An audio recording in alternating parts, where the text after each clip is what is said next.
ஏற்கனவே பல லட்சத்தையும் கோடியும் இழந்து நின்றது போல வேதனை அடைந்துட்டேன். ஒரு வழி பண்ணித்தாங்க. என்னடா தொழில்?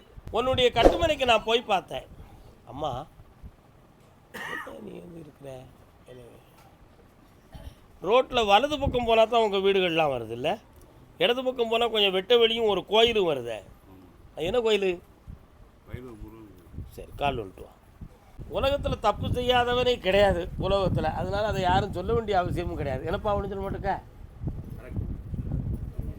அனுபவம் 2.5 வருத்தம் உலகத்தில் நம்ம வாழுவோமா அல்லது வாழ மாட்டோமாங்கிற ஒரு கேள்விக்குறி உன் உள்ளத்தில் ஓடிடுது.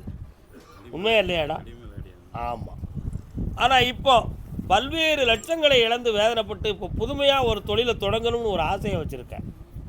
இன்னும் 28 நாட்கள் கால அவகாசம் இருக்குது. அது வண்டி வாகனம் சம்பந்தமான தொழிலாகவே இருக்கட்டும். வண்டி வாகனம் சம்பந்தமான தொழிலாகவே இருக்கட்டும். அதே போல் வண்டி வாகனங்களுக்கு கொடுக்குற ஃபைனான்ஸ் சம்பந்தமான தொழிலை இணை தொழிலாகவே நடத்தட்டும். நான் சொல்கிறத கேட்டுவா. உன் வண்டியை நல்ல நான் ஓட்டி தருவேன். அதுக்கு அடுத்து 6 வருடங்களுக்கு பிறகு, நல்லா புரிஞ்சுக்கா, 6 ஆண்டுகளுக்கு பிறகு நிறைய பில்டிங்கெல்லாம் கட்டி கொடுக்கக்கூடிய ஒரு தொழில் உனக்கு வந்து சேரும். இதில் நீ இழந்த செல்வங்களையும் மீட்டி தாரேன். சுமார் கோடிகளை சம்பாத்தியம் பண்ண பாக்கியத்தையும் தாரேன்.